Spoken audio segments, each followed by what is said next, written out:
I caught my wife in our living room with my daughter's fiancé, hours before the wedding. I watched his hand slide to her waist, and she let it stay. I was halfway through the doorway, ready to end a marriage and a wedding in the same breath, when a shadow moved in the hallway. My daughter, Sarah. She didn't scream. She didn't cry. She looked me in the eyes and whispered, "Dad, I already know, and it's worse than you think." Worse than watching your wife kiss your future son-in-law? She pulled me outside before I could explode. "Not yet," she said. "We need proof." That's when I realized this wasn't a bad moment. It was a setup. There were bank statements I'd never seen, photos I wasn't supposed to find, and a plan I didn't know my daughter had already started. In less than 48 hours, we weren't just stopping a wedding. We were going to burn a lie. On camera. I'm Jack Miller, and that morning in Cedar Falls felt like any other dad-gets-it-done day. The sun wasn't up yet, but the porch light threw a soft cone over my rose beds. I trimmed stems the way I've balanced books for 30 years. Steady hands, small corrections, patience. My knees popped when I crouched. That's 53. Coffee sat on the rail in a chipped Brown's mug, cooling faster than I could drink it. I told myself I was making the backyard perfect for Sarah's wedding, but the truth is, it calmed me. Men my age know the trick. When life feels slippery, do something you can measure. One more blossom, one more chair straightened, one more task finished. The clippers clicked like a metronome. I pictured my daughter in white, her mother crying happy tears, and me, just proud. Then, as the sky went from navy to gray, a thought I'd been dodging cut in like a cold draft. Why did I feel anxious at all? If you want to understand a marriage, don't look at the big days. Look at Tuesdays. 25 years of Tuesdays with Claire built our home, paying the water bill, splitting leftovers, me fixing a leaky faucet at 9 p.m. while the game played low. I'm not a grand gesture guy. I'm the remember trash day guy, the man who keeps jumper cables in the trunk and ibuprofen in the glove box. We had little rituals, her hogging the covers, me setting the coffee pot the night before because mornings never agreed with her. Those habits were our vows in practice. Lately, though, those Tuesdays got quiet. Too quiet. She started running errands that took the long way around. New perfume for a book club I'd never heard of. Locked phone, less laughter, more lists. Still, I trimmed another rose and told myself long marriages have seasons. Winter doesn't mean death, it means you wait. I told myself that twice, maybe 3 times. The third time tasted like a lie. By 9, the yard looked like a catalog. 200 white chairs lined up in rows so straight a surveyor would smile. String lights looped the maple like a constellation we rented by the hour. The aisle runner was centered to the half-inch. I'd measured. That's what men like me do. We turn love into logistics and hope the math adds up. Neighbors waved from the sidewalk. I waved back like nothing was wrong. Perfection can be loud. It shouts, "See, we're fine."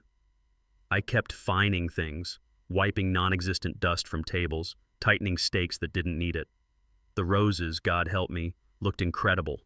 Red as a stop sign, soft as a secret. I imagined Sarah walking through them, and for a breath I felt 28 again, standing at an altar with Claire, believing forever was a straight road. A breeze lifted the lights. They swayed, and a knot tugged in my stomach. I adjusted a chair that didn't need adjusting and wondered why my hands were shaking. Sarah shuffled in wearing college pajama pants and that tired, brave face adults get when they're pretending sleep will fix more than it can. I poured her coffee the way my dad used to pour mine. Too much, then tell you to add cream till it's right. We leaned on the island we rebuilt during lockdown, back when projects felt like progress. If you're a parent, you know the look. Your kid's eyes scanning for a safe place to land. "Big day coming," I said, aiming for light. She gave me a smile that didn't reach anything important. We talked about weather, catering, the way relatives multiply before weddings. I tried a joke about assigned seating being foreign policy, and she gave me mercy laughter. Then her eyes went to the window, past the perfect yard, and she asked, soft enough to bruise, "Dad, do you think Michael really loves me?" Coffee can jump in your throat. Mine did. I set the mug down before my hands told on me. There's a silence that follows a hard question. It's not empty. It's heavy. That's a lot for 8 in the morning, I stalled, tasting every word to make sure it didn't hurt her more. I wanted to say, of course, absolutely, don't be silly. I wanted to give her the version of life where wedding doubts are butterflies, not alarms. But men my age also know this. Sometimes your gut has better eyesight than your brain. I'd watched Michael more than I admitted. His polished smile, the way he checked reflections, not people. He knew the right forks and the right phones. He always had somewhere to be 5 minutes ago. I told myself it was youth swagger, not hollow center. "What's got you asking?" I said. Sarah didn't blink. She stirred her coffee like she was winding a clock. "Feels like I'm dating his image, not him." There it was, the sentence every parent dreads because it's a signpost, and the road ahead rarely leads somewhere safe. "I barely see him," Sarah said, "unless Mom's around." She said it like a weather report, facts, no thunder. I laughed too quickly, the way you do when denial wants the last word. "Wedding planning pulls everyone," I offered, listing neutral reasons like I was filing an extension on a truth.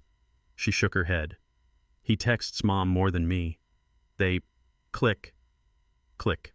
The word hit bone. In long marriages, you get fluent in small tells, who laughs at what, who leans toward whom. I'd noticed Claire and Michael share low, private smiles and written it off as logistics, venues, budgets, responsible reasons. Sarah watched me assemble excuses and let them fall apart. "Dad, when I walk into a room, they stop talking." I thought about high school carpools, college tours, all the miles we'd logged together. I wanted her wedding to be a soft landing, not a cliff. "Could be stress," I said, and even I didn't buy it. She didn't push. That made it worse. I did what dads do, move to action where words failed. "Let's go over the checklist," I said, grasping for a wrench to fit an invisible bolt. Cake arrival, DJ cues, rain plan, solid nouns I could stack into a wall. Sarah humored me because daughters can love you and still know you're ducking. She traced the rim of her mug. "Dad, when someone loves you, do they make you feel replaceable?" I'm an accountant. Replaceable is a number you can find on a spreadsheet. In families, it's a blade. I wanted to trade her question for any mechanical problem. A clogged sink, a dead battery, a stuck window. I can fix those. I can't recalibrate a human heart. "You're not replaceable," I said, holding her gaze so she could feel the certainty I owed her. She nodded, filing my answer somewhere. We stood there longer than needed, listening to the house breathe. The refrigerator hummed. The clock ticked. Outside, the perfect chairs waited like witnesses. If you're in your 50s, you've already learned the art of overlooking. You ignore a sore knee, a slightly higher bill, a light on the dashboard that flickers, not shines. Marriage can train that reflex too. Claire's book club lived on a night I never met any book.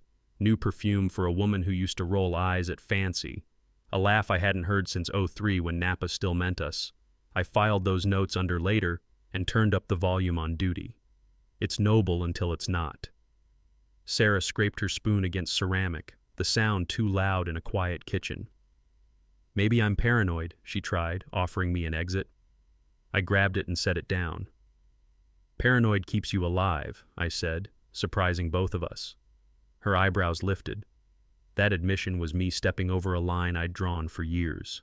The room shifted, small but real. Then my phone buzzed. Caterer confirmation.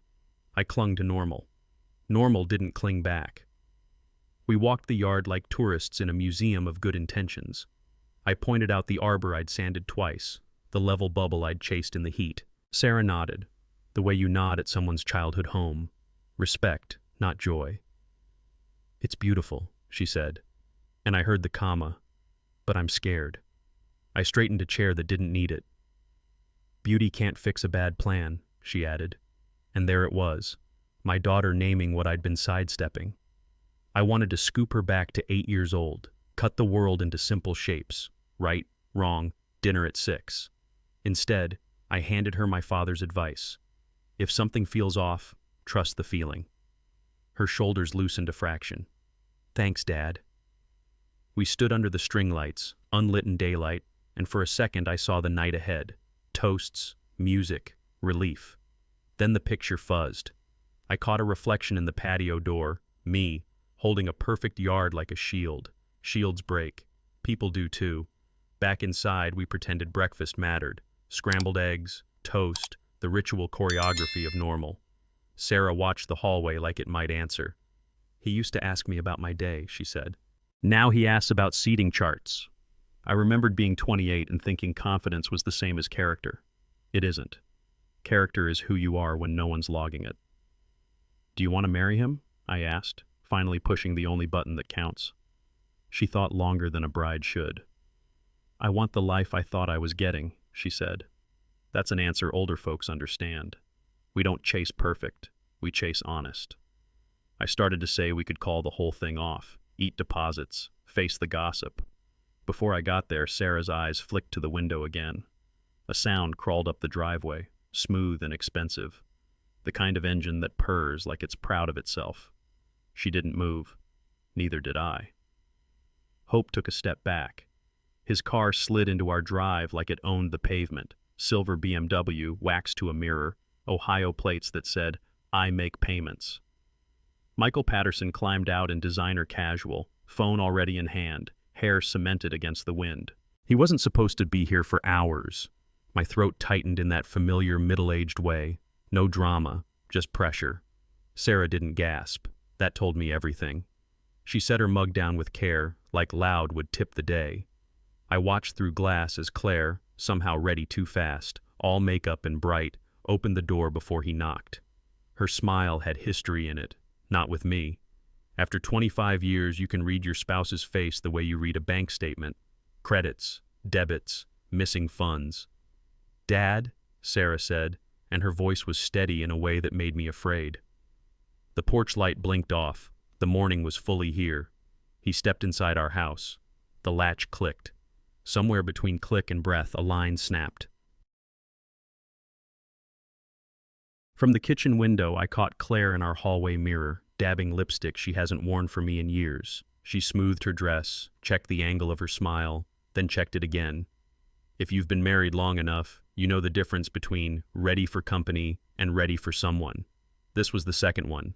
I told myself she was trying to look good for photos, for Sarah, for the aunts who grade everything. Then she glanced at her phone and stood a little taller the way you do when a doorbell's about to ring and you care what's on the other side. Old men talk about bad backs predicting storms. Long husbands feel weather in their chests. The house felt charged, like a socket missing its cover. I set my coffee down to stop the rattle in the cup. I've seen Claire hurry before. I'd never seen her anticipate. And that note, the one between hope and hunger, rang through the glass. She moved faster than made sense. 1 minute she was a blur crossing the foyer. The next she hovered at the frame with that bright, way-back-when grin. It's a look I earned in our 20s with road trips and cheap champagne. I haven't seen it in a decade, not aimed at me. Memory is cruel like that. It hands you a highlight reel while the present stings your eyes. I stepped closer to the window, pretending I was checking weather. Through the reflection, I watched her check herself again. Women don't just glow. They choose where to aim the light. The door cracked before a knock. Claire never opens early. She did now. The hallway swallowed her voice, but tone travels. Warm, young. I had a stupid thought. Maybe Sarah arranged a surprise. That's how denial works in my age bracket. It reaches for Hallmark while life loads a courtroom. My hand brushed the side door handle, like muscle memory was asking permission.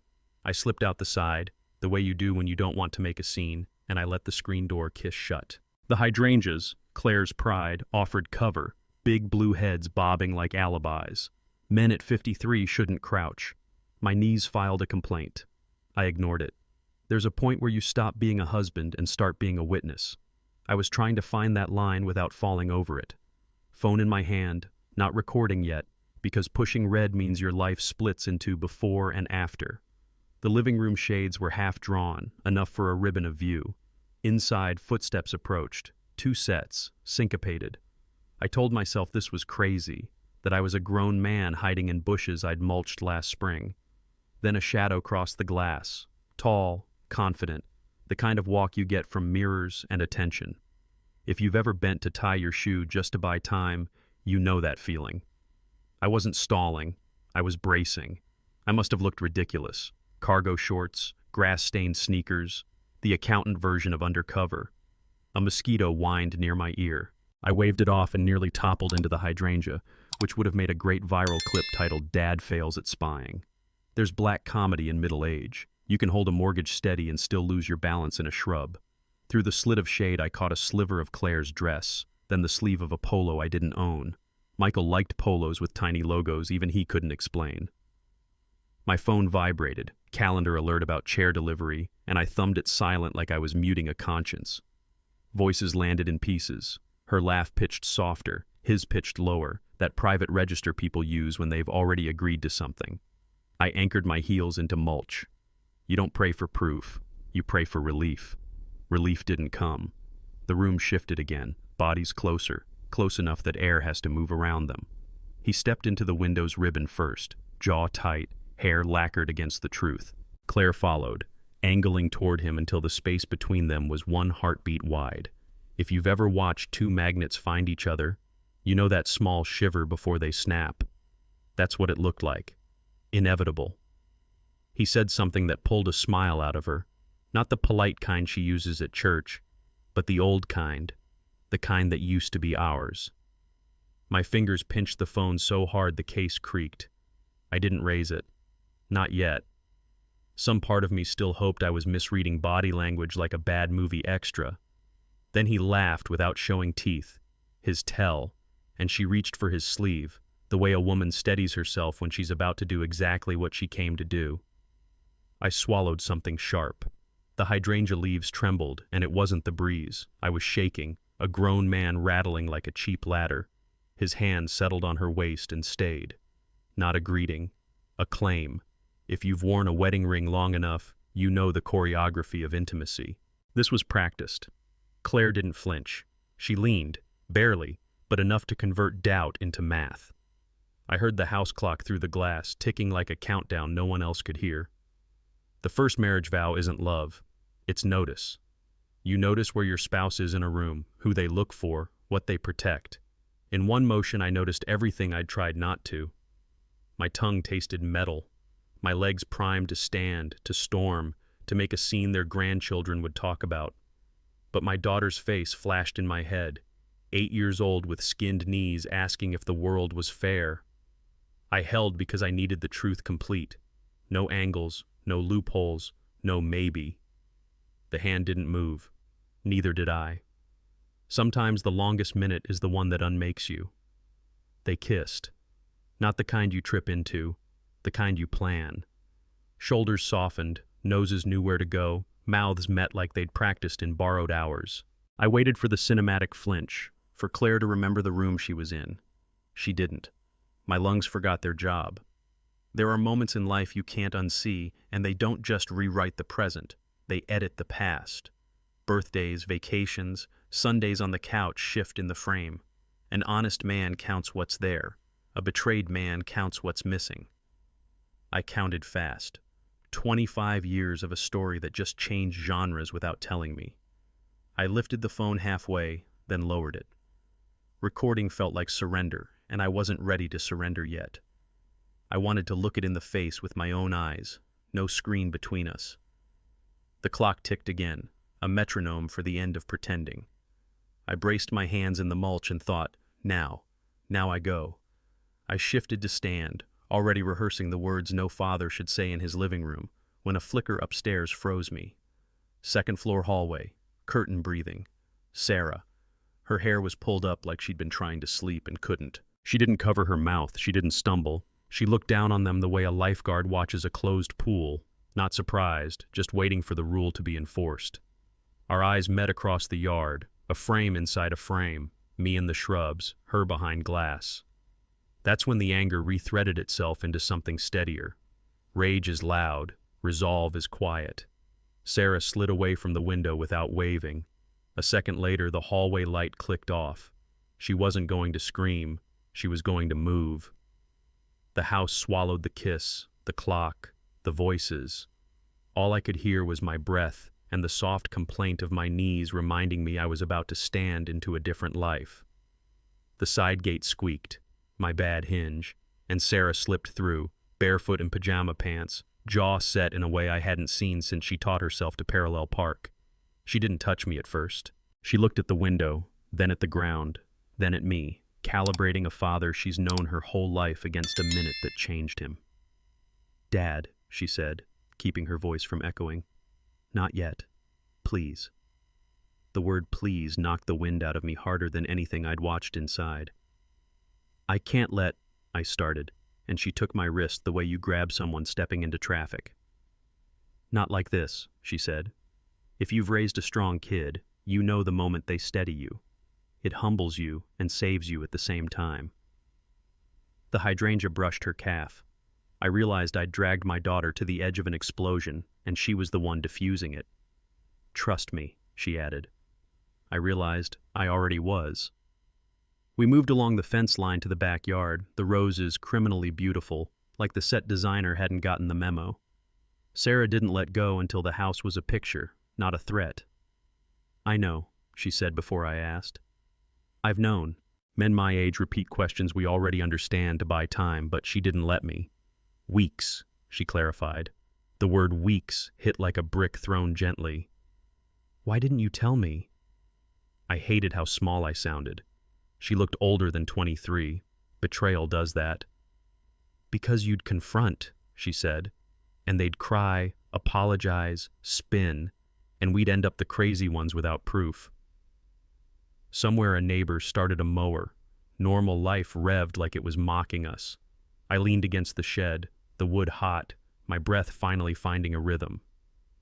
"Proof," I said, like I was tasting it. Sarah nodded toward the roses, toward the perfect chairs, toward the house that didn't deserve them. "We're getting it," she said. "Ruth's on it," Sarah said, and the name snapped something into focus. Claire's sister, retired cop, big opinions, bigger receipts. "You called your aunt?" I asked, half grateful, half ashamed I wasn't first on her dial. 3 weeks ago," she said, "when the pattern stopped being nerves and started being a pattern." She didn't say affair. She didn't have to. "She's got photos, timestamps, places they think are invisible." The word timestamps steadied me. Numbers I can fight with. "Hotel off I-70. Buckeye Roasters 2 towns over. Tuesdays, Thursdays." The hydrangea hummed with bees. The irony stung. Claire's flowers were hiding Claire's truth, and now my daughter was unhiding all of it. "We don't go in there without evidence," Sarah said, like a sergeant briefing a rookie. I nodded because rank had shifted, and I needed to earn back mine. "Okay," I said. "Okay." The second okay sounded like a man who'd decided to stop guessing and start counting. Counting has always been my way back. There's a pride you wear as a father, protector, fixer, first call. It fits easy until your kid proves she can do your job better. "What do you need from me?" I asked, and the words cost less than I expected. Sarah scanned the yard like it was a map. "Patience," she said, "and a steady hand." She gestured to my phone. "We use this when it counts." I pocketed it, which felt like holstering something I barely knew how to fire. I thought of the vows I took at 28 and the silent ones you make every day after. Be the net, be the wall, be the place to land. Sometimes being the wall means not charging. "They'll come up for air," Sarah said, eyes on the house. "They always do." The hum of the refrigerator reached us from the open kitchen window, ridiculous and honest. Appliances don't lie. People do. I breathed with it, in and out, and let the first heat of fury pass through without setting the yard ablaze. "Worse than you think," Sarah said, measuring me like a doctor deciding dosage. "Dad, it's not just them." The phrase lifted the hair on my arms. At 53, you learn the universe doesn't run out of bad news just because you've met your quota. "Aunt Ruth found money," she said. "Movements. Accounts." I felt my mouth go dry in that practical way. No drama, just absence. "How much?" I asked, the accountant finding a familiar doorway in a burning house. "We'll walk you through it," she said, buying me a few more minutes of being just a husband, not a victim. A siren wailed far off and faded. Not ours, not yet. I looked at my roses, tight, obedient blooms, thinking how weird it is that beauty can't help. "We go to Ruth," Sarah concluded. "We look at it all, then we decide where to set the match." I nodded once, slow. That's the thing about men like me. We break quiet, and we rebuild quiet. Both start with numbers. She kept her hand on my arm, not to restrain me anymore, but to anchor me. "You're going to want to run inside," she said. "You're going to want to shout. But if we do this right, they don't get to talk their way out." I pictured Claire's tears, the weaponized kind, and Michael's polished denial. I've seen audits like that, messy on paper, charming in person. "Okay," I said again, and this time the word had steel in it. Sarah exhaled like she'd been holding her breath since spring. "There's more," she said, and her eyes did the thing adult children do when they'd spare you if they could.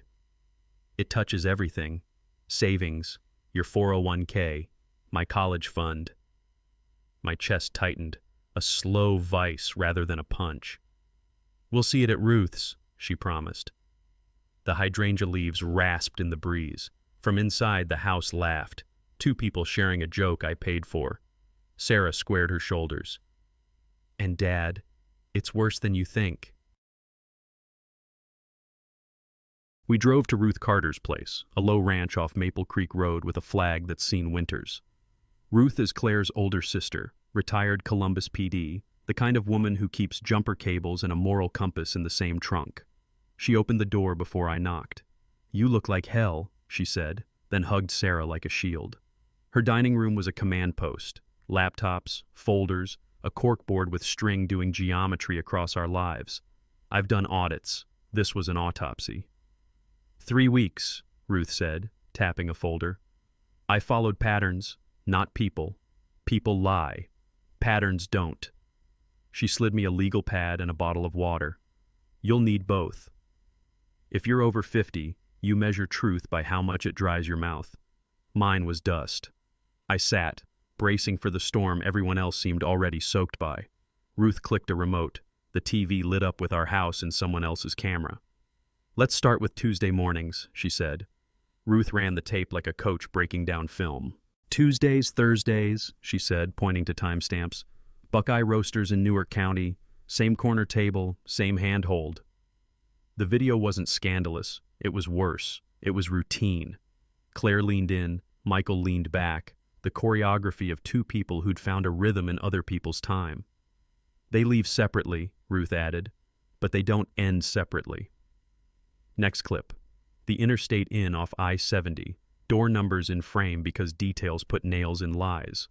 Cars pull in, faces glance around, the check-in shuffle. No soundtrack, just the hollow thud of doors closing. I felt each one in my ribs. Ruth moved to still images, receipts, angle shots with dates burned into the corner like brands.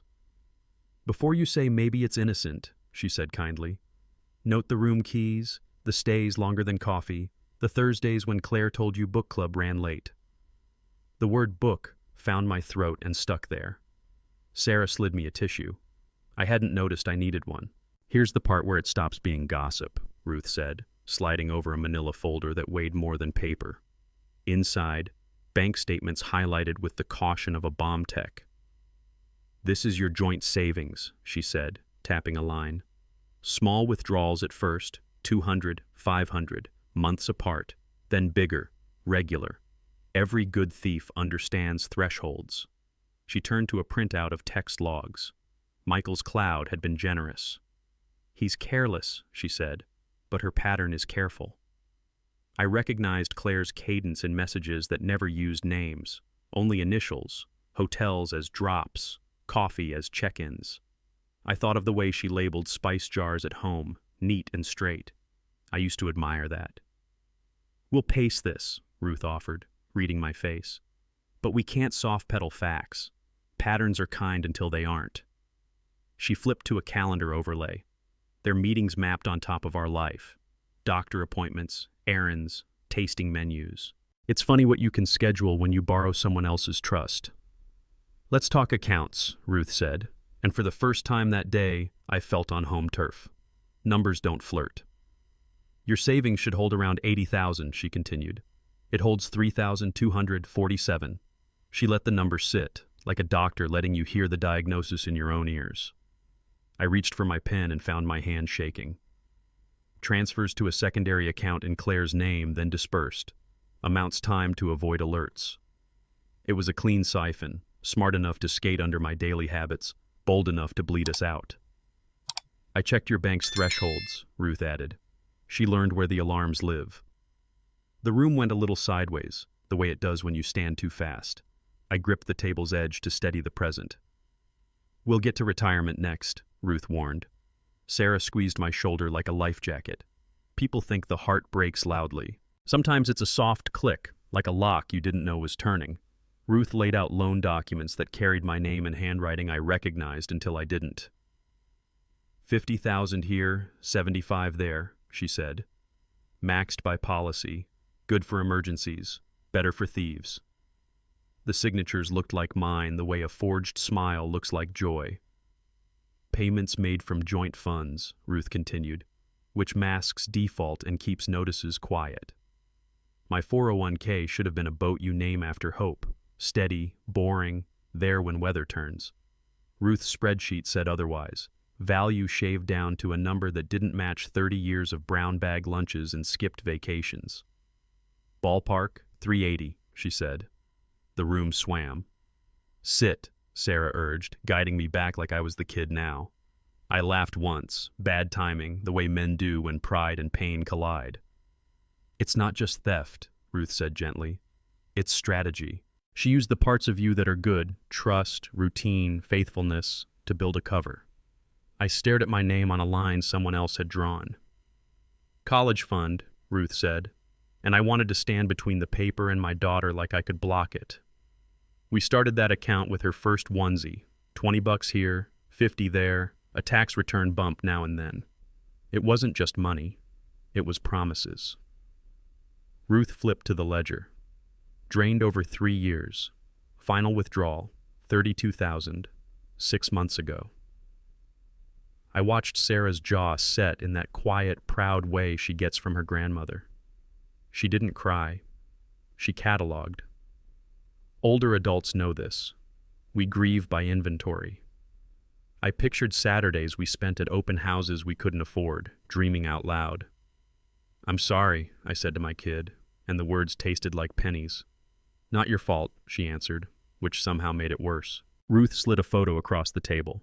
Claire in a jewelry store, time-stamped, smiling at a bracelet that never landed in our home. Where did it all go? I asked, though part of me already knew. Some to him, Ruth said, some to someone else. Ruth totaled the columns like a judge reading counts. Savings, 77,000. Retirement, 380. College fund, 90. Credit cards, new lines opened in your name, about 50, give or take. She tapped the final cell. North of 600,000. Older viewers will understand this. Numbers can feel physical. That one knocked the wind out of me. I set my pen down and listened to it roll, a tiny sound that felt enormous. We'll fight to recover what we can, Ruth said, already 2 moves ahead. But first we lock the doors she's been using. She sipped coffee like cops do, black, purposeful. I stared at the board. Arrows, dates, arrows, receipts. The story of my life in highlighter. She stole everything, I heard myself say, and the sentence landed with the finality of a gavel. Sarah's hand found mine. Not everything, she said. You still have me. I nodded, because sometimes the only math that matters is the kind you can hold. We followed the dispersals, Ruth said, pulling a separate folder labeled transfers. Secondary accounts, then out. Regular payments to a name that doesn't live in your contacts. She showed me a bank statement with Jessica Thornton circled. Monthly transfers, clockwork clean, stretching back years. 2,000 a month, Ruth said. No notes, no shared address. In accounting, you learn money leaves a scent. This smelled like secrecy, not survival. Jessica who? I asked, though the pit in my stomach suggested the answer wasn't a stranger. Ruth didn't speculate. We found the profile, verified the account, single mom, not local. She glanced at Sarah, measuring how much to say. We'll get to the why in a minute, she promised. For now, the columns kept marching. Rent paid for Michael, a BMW lease, credit card balance swings that looked like binges, not needs. I thought of my brown bag turkey sandwiches and laughed without humor. Trust funds are for the trustworthy, Ruth said. He had a sponsor. You. Ruth clicked to a slide that stung in a different way. Jewelry receipts, diamond bracelet, ruby earrings, an emerald ring, tens of thousands stacked like firewood. Claire didn't wear these? She asked, though she already knew the answer. No, I said. She wore the pearl necklace I gave her, wedding ring, the usual. Ruth brought up a pawn shop ledger.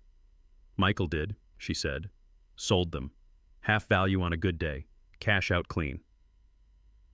If you've ever sold a tool you love to pay a bill, you know that particular grief. Used traded for survival. This wasn't that. This was sparkle turned into spending money. Another slide. Boutique charges, hotel bars, flights labeled Girls' Weekend with no girls attached. The pattern didn't need my voiceover. It's not just affairs, Sarah said, steady. It's a lifestyle, one we never voted on. I stared at a photo of Claire admiring herself under jewelry lights, thinking how reflections lie when they're framed right. Why Jessica? I asked. Ruth nodded. That's the part that ties a bow. Jessica Thornton, Ruth repeated, opening a slimmer folder like it contained a live wire. 16 years of deposits, increasing when your income did. She laid a photo down, woman in her 30s, tired eyes that didn't ask for pity. Then another photo, a boy, 16, baseball cap, awkward smile, the universal posture of teenagers. My breath did something I don't have words for. The kid looked enough like me to make my bones itch. Jawline, nose, a widow's peak that shows up in the Miller family like a watermark. He isn't yours, Ruth said quickly, a hand up before my heart sprinted. We checked medical records where we could, family connections. His father is Mark Whitaker, Mark, Claire's cousin, tall, smiled at our wedding photos like he knew a private joke. Why me? I asked, already knowing the answer. Because resemblance buys leverage, Ruth said. If this ever came to light, the easy narrative points at you. It was elegant in the ugliest way. Ruth laid out the logic like a blueprint. Claire routes money to Jessica under the banner of helping family, she explained. Secretly, if anyone sees the boy's face, they'll assume he's yours. Claire becomes the saint who stayed. It's a magic trick older adults have seen before.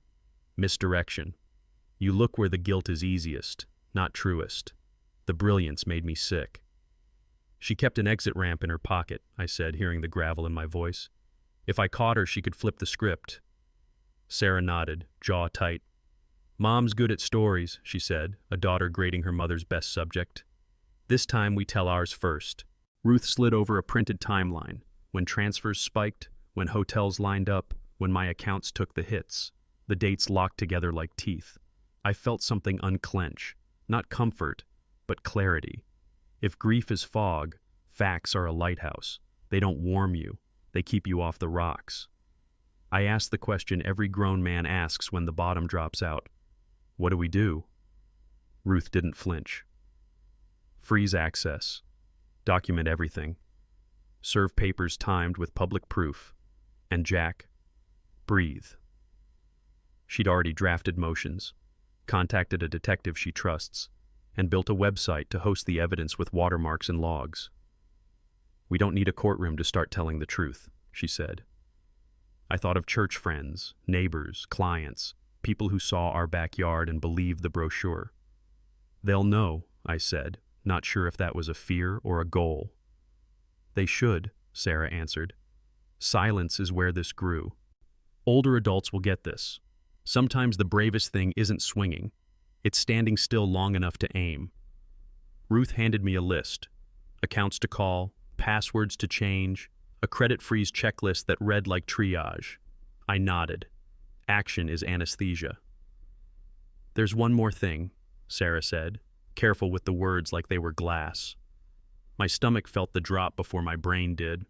Sarah turned her phone so I could see the boy again, fuller screen this time, the pixels unforgiving. 16. My eyes, my father's ears, Mark's height. It's a weird math, seeing pieces of your face on a life you didn't help build. I'm not mad at him, I heard myself say. It surprised me and didn't. Kids don't choose the weather they're born into. He's a good kid by all signs, Ruth said. Honor roll, part-time at a hardware store. The decency stung. Claire had used my likeness like a spare key, something to open doors in case of emergency. "What do we do with this?" I asked, meaning the boy, the woman, the money, the story. Ruth folded the folder shut with a soft click. "We keep the compassion where it belongs," she said, "and the accountability where it's earned." Sarah slid her hand into mine again, the same way she did crossing streets at 5. "Dad," she said, eyes steady, "now you know why we can't blink." I held the photo like it might bite. 16, ball cap, that awkward tilt every teenage boy thinks looks cool. But it was the face, the angles I shave every morning, the widow's peak my father handed me like an heirloom. Seeing yourself on a stranger knocks your balance in a way no number can. I felt an old dad reflex kick in, protect first, ask later, even though he wasn't mine to protect.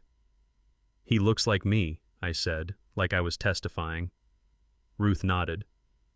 "Resemblance isn't paternity." My chest loosened a notch, then tightened again. If you're over 50, you learn life rarely gives relief without a bill. Sarah watched me do the math in my head. "He didn't choose any of this," she said. That landed right. I wasn't angry at a kid stocking shelves after school. I was angry at the adults who used his face like a tool. The room went quiet except for the printer fan. It sounded tired. So was I. "His father is Mark Whitaker," Ruth said, laying out a family tree scribbled clean. Mark, Claire's cousin. Tall, handsome, the kind of man who tells the same joke well every Christmas. I remembered him handing us a blender at our wedding with a wink that felt like he knew a better recipe. "They were close growing up," Ruth added. "Close enough for favors." The word tasted sour. I tried to place timelines. When we moved, when Mark moved, who called who. You get older and your memory becomes a filing cabinet with mislabeled folders. You can find anything, but it takes a minute. "Claire's been sending money for 16 years, Ruth said. "Started small, grew with your raises." There it was, generosity without consent, charity paid from someone else's pocket. Sarah's voice softened. "Dad, Aunt Ruth says the kid's mom, Jessica, keeps her head down. No drama, just getting by." That complicated my anger in a way that felt human. People survive how they can. Some people sponsor survival with stolen funds. Ruth flipped to a ledger with columns that marched like soldiers. Every month, same week, same amount, $2,000 to Jessica Thornton. Extras on birthdays, a bigger hit when braces went on, another when summer ball fees posted. My accountant brain couldn't help admiring the consistency while my husband brain wanted to throw the table. "This is why the savings bled slow," Ruth said. "It's not Vegas, it's a drip." Drips fill buckets, then they empty them. I pictured the conversations Claire and I never had, college plans, retirement trips, a porch swing we'd point at houses from. Our dreams got itemized under someone else's household. "If she'd asked," Sarah said quietly. We all knew the answer. Help, yes. Lying, no. "She didn't ask because the why was crooked," Ruth added. "The boy looks like you.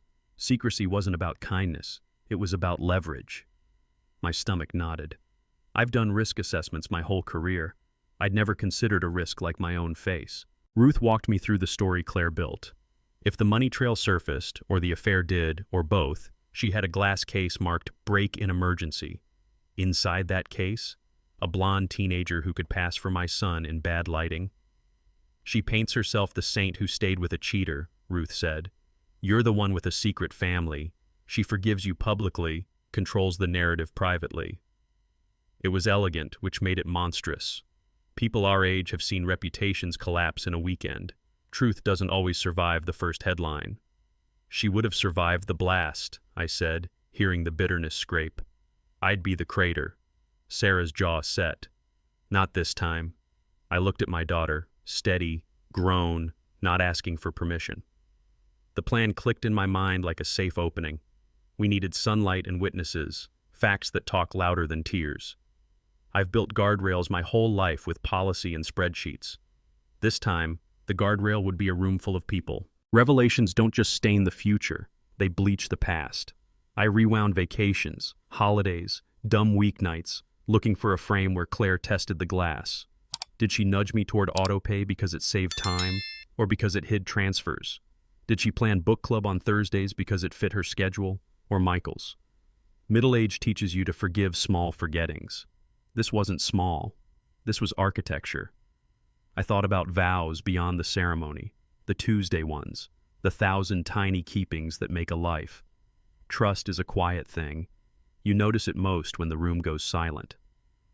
She used your best parts against you, Ruth said, not unkind. I stared at my hands, the same hands that changed oil and held babies and balanced ledgers. They looked capable and foolish all at once. Sarah slid a glass of water toward me. "We can still build something honest from here," she said. That sentence felt like a stud wall going up after a fire. Ruth checked the clock like a coach eyeing the play clock. 48 hours until the ceremony, she said. That's our stage and our deadline. She laid out a timeline that would make any project manager proud. Freeze accounts by tonight, coordinate with Detective Hayes in the morning, brief the venue tech quietly, package the evidence with QR codes for every table. I'm a doer. Tasks are oxygen. The list steadied me. "We object during the vows," Sarah said, calm as a surgeon. "Then we roll truth." I pictured the slideshow, photos, receipts, signatures that were mine until they weren't. "They'll call it cruel," I said. Ruth didn't blink. Cruel is stealing a future while smiling for family photos. The printer spit out the last page like a period. This wasn't revenge for sport. This was accountability with a microphone. I took the stack, felt its weight. Paper shouldn't be heavy. Today, it was bricks. "Okay," I said, a third time, this one final. "Let's end it there." We packed the folders, powered down screens, and stood in Ruth's doorway the way soldiers do before night work. No speeches, just nods. The drive home was Ohio flat, fields scrolling by like ruled paper. Sarah watched the road. I watched her. Parents of grown kids know this look. Your child on the edge of something hard, not backing up. "You good?" I asked. She smiled without teeth. "Good enough." The house greeted us like a lyre, neat, bright, scented. I could hear dishes, a laugh, the choreography of people who believe they're untouchable.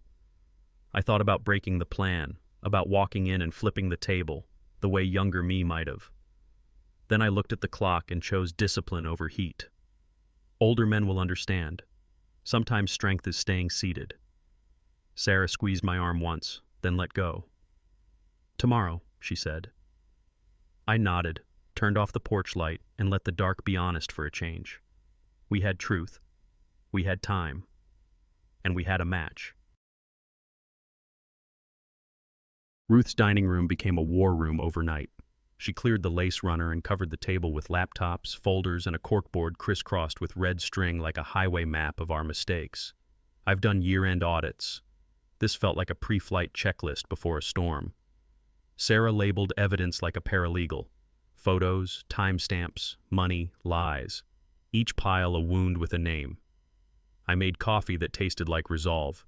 If you're over 50, you know the comfort of a good list. It says, "We aren't helpless." Ruth walked us through roles the way a coach assigns positions. "Job 1, freeze access," she said. "Job 2, control the room." She pointed to me. "Jack, you'll be the voice. Keep it steady." I nodded, feeling the old dad hat settle back on my head. The printer spat, the laptops hummed, the string tugged lines tight. It was ugly and beautiful, order assembled from chaos.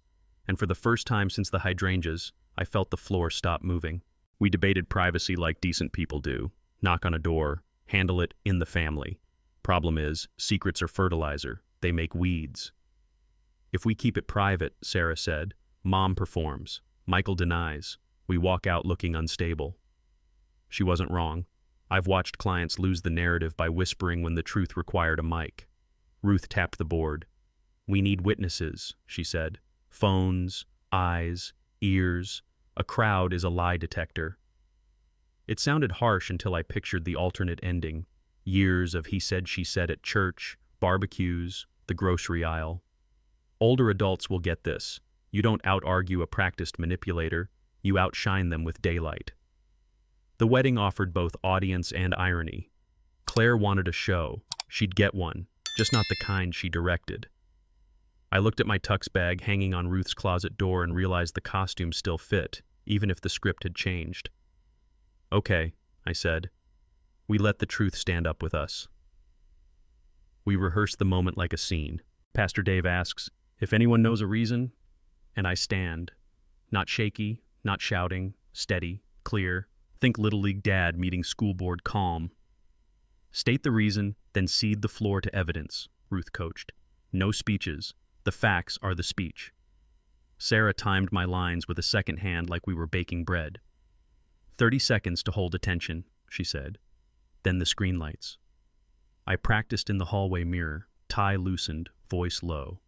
If you've ever trained a dog, you know tone beats volume. Same here. What if my voice cracks? I asked. Then they'll know you're human, Sarah said. Human beats performative every time. We stepped through contingencies, Claire screaming, Michael bolting, Aunt Margaret fainting.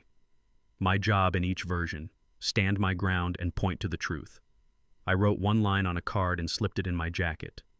No more lies in my house. It felt like a key turning. Claire built a reception slideshow full of baby photos and staged smiles. We repurposed it.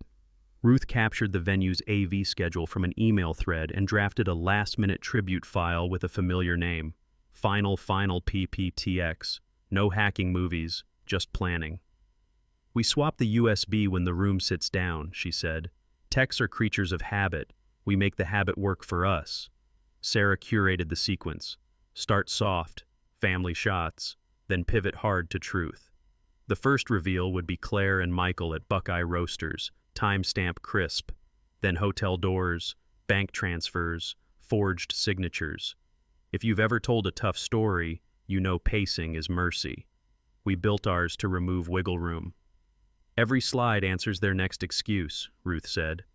I pictured guests going from smiles to silence to that collective breath people take before judgment. Not mean, awake. Let the pictures talk, Sarah reminded me. You just opened the door. I exhaled. Doors I could handle. I'd fixed 1,000 of them. We met the AV tech at the venue the day before, a college kid named Dustin with a lanyard and a caffeine problem. Ruth introduced me as father of the bride/control freak, which made him laugh and lower his guard. We've got a surprise tribute, I said, handing him the USB with the labeled file and an envelope.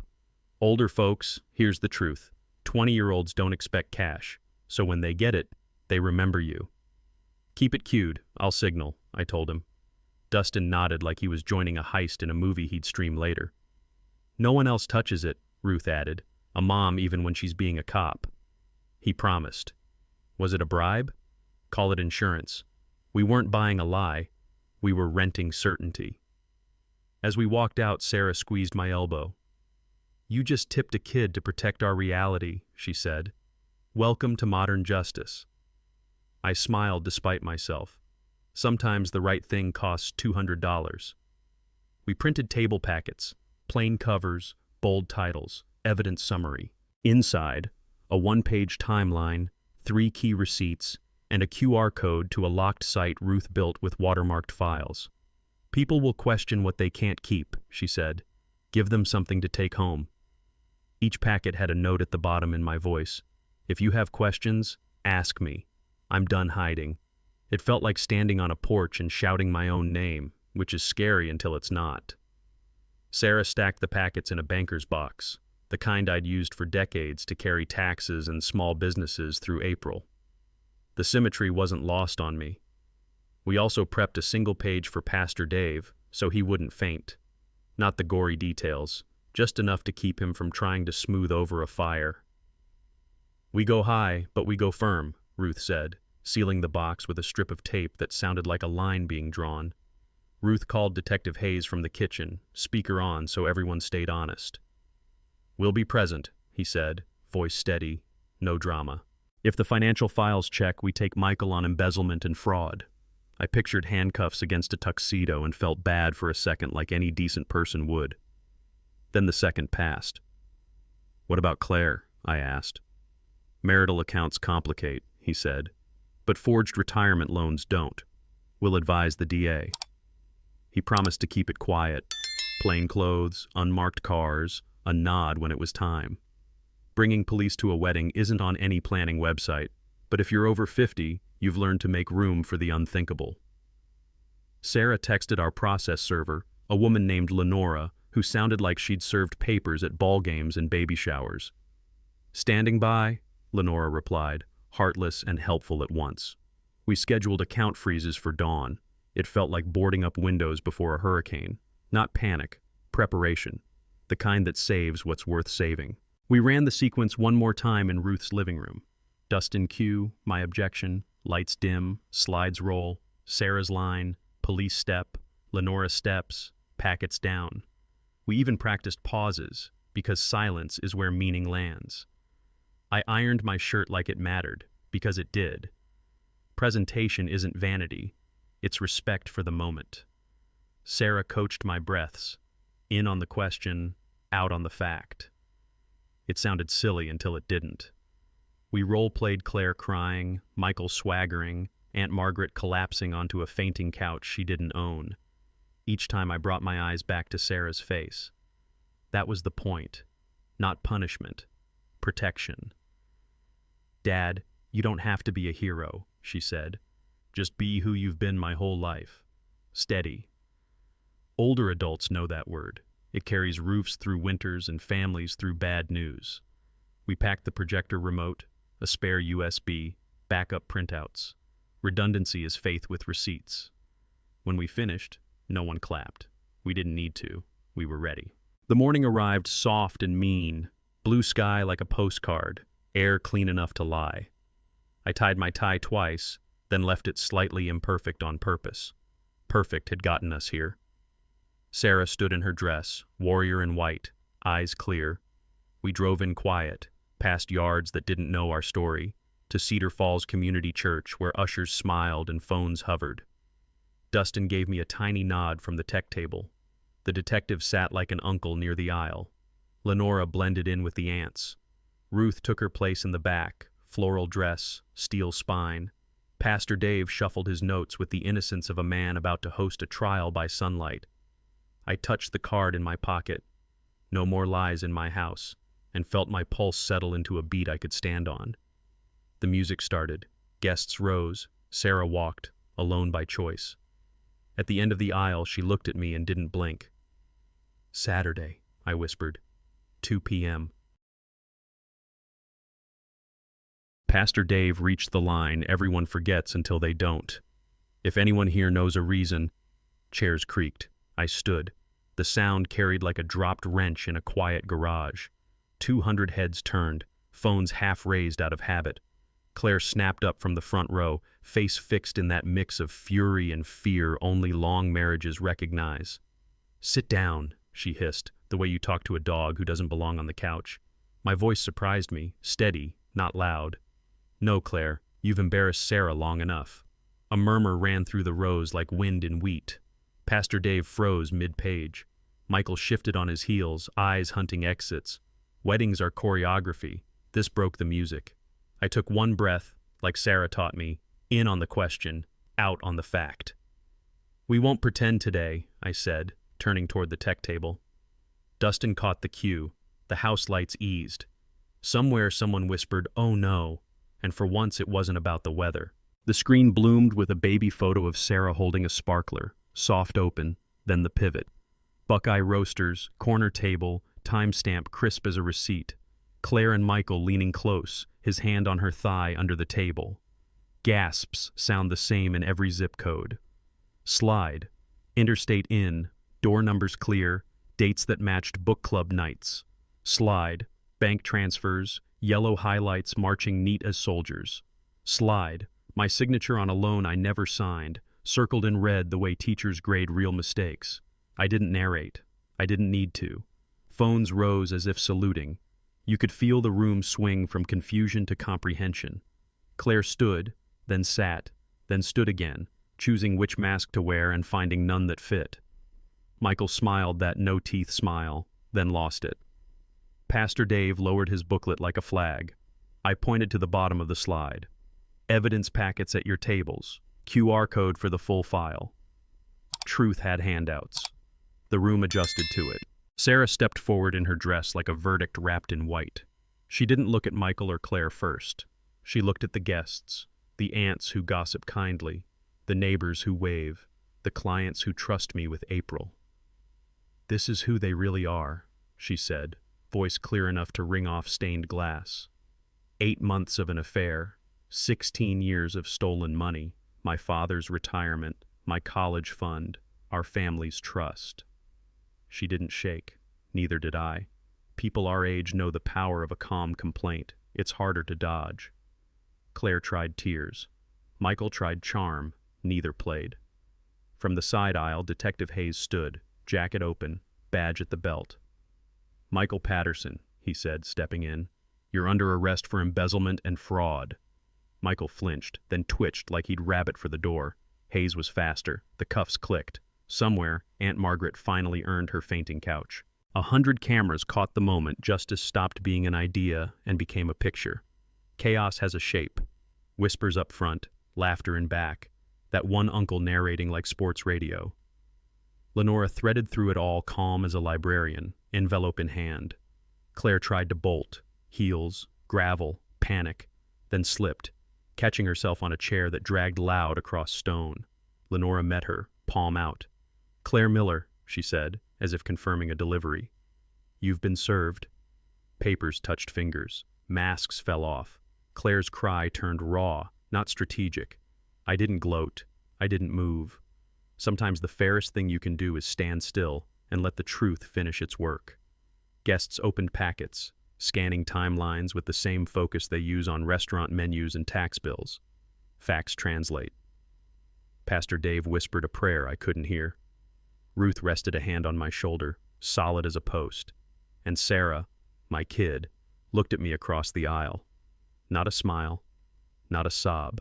Something older, relief with an ache in it. We held that look while the room kept recording.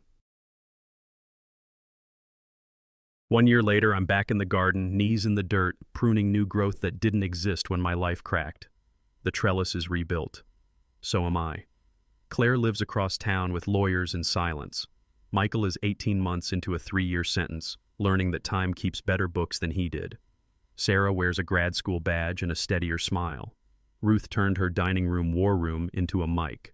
Cheaters and Liars Weekly hits Thursdays. I'm the grumpy guest who laughs at right parts. You ask what healing looks like at 53. It's practical. Shoes, bills, calendars, neighbors you wave to without rehearsing a story. I light the pit at dusk and watch petals catch gold. I speak slow because some truths deserve room. Sometimes the past deserves to burn, but the roses still bloom. If you've rebuilt from ashes, you know this feeling. Subscribe, share your chapter, and stick around with me. There's more to tell.